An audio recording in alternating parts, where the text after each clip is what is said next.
Hello everybody, welcome to my channel Grammar Fun. My name is Jaya and we will be learning grammar together. So, the topic which we are going to learn today is punctuation, which includes full stop, comma, capital letter, question mark, exclamation mark, apostrophe, colon, semicolon and quotation mark. Now, let us start with what do you mean by punctuation? Punctuation is the name for marks used in writing. It means the symbols or the marks which we use in between the writing to understand what we are writing. That is called punctuation.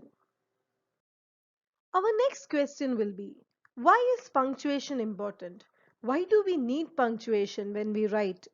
Okay, so punctuation is to help understanding and correct meaning.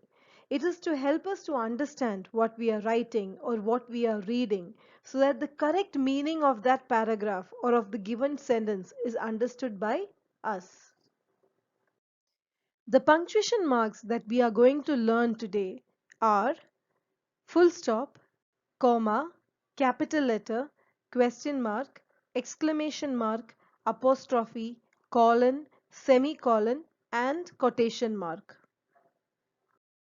Our first punctuation mark is full stop. Let us see where we use it. It marks the end of a declarative sentence or an imperative sentence.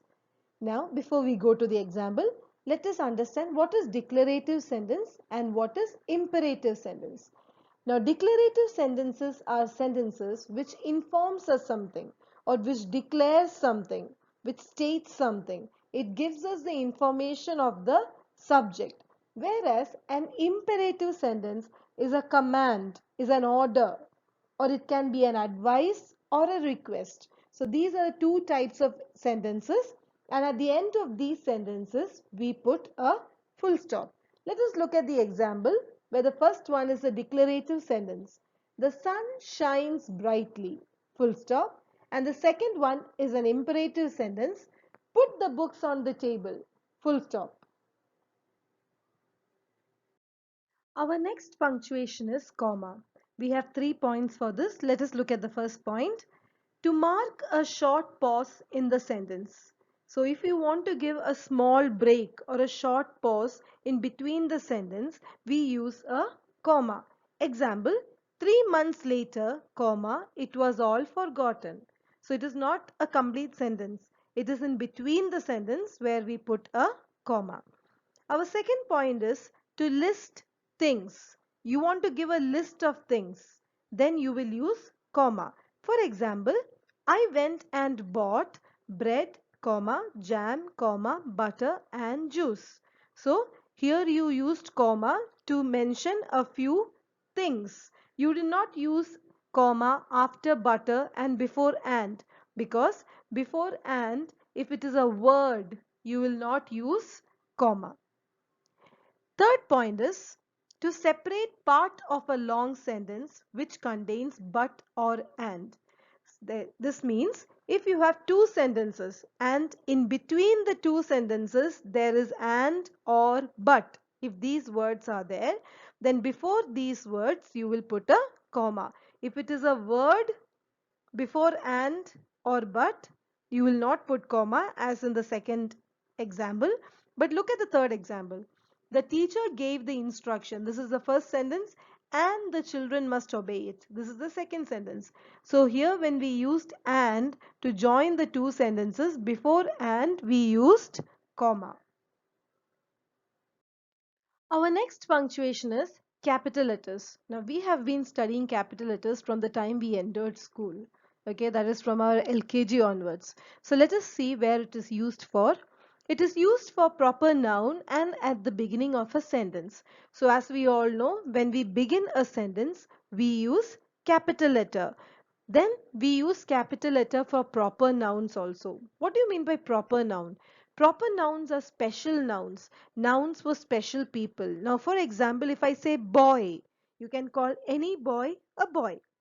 That is not a proper noun, that is a common noun. But if you give this boy a name, now I gave this boy the name Sam. So Sam is a proper noun because it is a special name for this boy. So for special names, we say proper noun. So for proper nouns and at the beginning of a sentence, we use capital letter. Let us look at the example. Pooja and Leah are best friends. He is the best boy in school. Now for P and he in Pooja and he, okay, we used capital letter as it was the beginning of a sentence. But look at the first example, Leah. We used capital letter for Leah.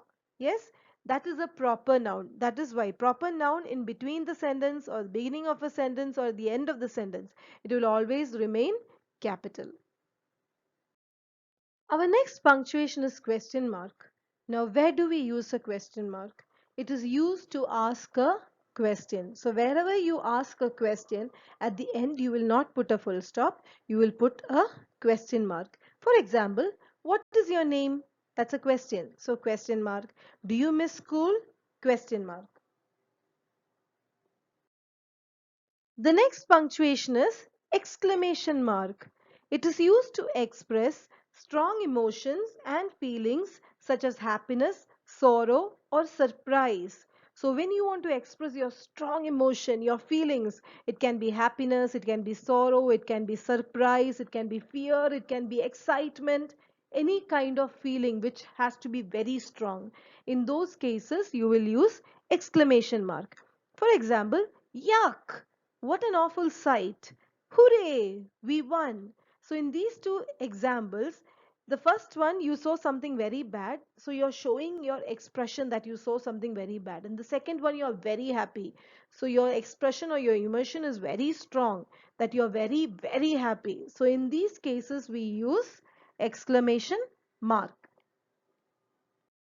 Now we have the next punctuation, that is apostrophe. Now apostrophe is a comma at the top, not at the bottom. If it's at the bottom, we'll call it comma. As it is in the top, we'll call it apostrophe. We have 2 points for this.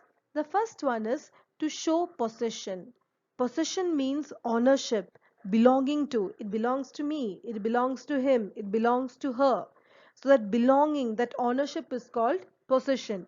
To so to show possession, we use apostrophe. For example, the boy's car and the boy's car. The first one is singular, the second one is plural. When you want to put apostrophe after a singular noun like boy, you put apostrophe s. So then it will become possession. The second one, the noun is plural, boys. So here we just have to put apostrophe to show that possession. No need to put extra s. Okay. Then the second point is in contractions. Contractions means short forms. Example, did not, it became didn't, where I removed the O and instead of O I put invert apostrophe. The second one is it is, it's. So I removed the I and I put apostrophe over there. So these are the 2 points for apostrophe. Our next punctuation is colon, which is two dots, up and down. It is used to introduce a list. Now when we talked about comma, it was to list the things.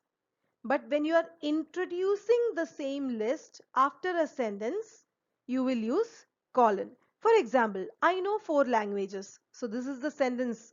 I know 4 languages. Now you want to give which all are the 4 languages. Then you will introduce that list using a colon. I know 4 languages, colon, English, comma, Hindi, comma, Gujarati and Arabic. So to introduce a list, we will use colon. Now we have semicolon, that is a dot and a comma. It is used instead of a full stop when two parts of a sentence are closely related. So first point is it is used instead of a full stop. So in between two sentences we can put full stop. Yes, we will put full stop or we should put full stop. But if the two sentences are closely related, the two sentences are related to each other very closely, then in that case you will not put full stop, you will use semicolon. For example, I don't know who my grandfather was. semicolon. I am more concerned to know who his grandson will be. So these two sentences are related to each other. Yes, so that's why we put semicolon. Our last punctuation is quotation mark. Another name for quotation mark is inverted comma. I have not written it over there, but another name for quotation mark is inverted comma. First point is it is used to quote exact words. Now, if you want to give the exact words of a speaker or what the speaker has spoken, exactly what he or she has spoken, then you will use inverted comma. For example, she said, comma, inverted comma, I am hungry, close the inverted comma. So, I am hungry are the exact words of the person, she. So, those words are given in inverted comma. Our second point is to enclose title of short stories or poems. Now in a sentence, you're telling the name of a short story or a short poem. You want to give the names. So in that cases, these names or the titles of the short stories or poems will be in inverted comma. For example, my favorite book is Harry Potter. So Harry Potter is the name of the book. So I wanted to give that specially. So I used inverted comma. Now this is the end of the chapter punctuation. I hope all of you have understood the chapter. Thank you for watching and have a nice day.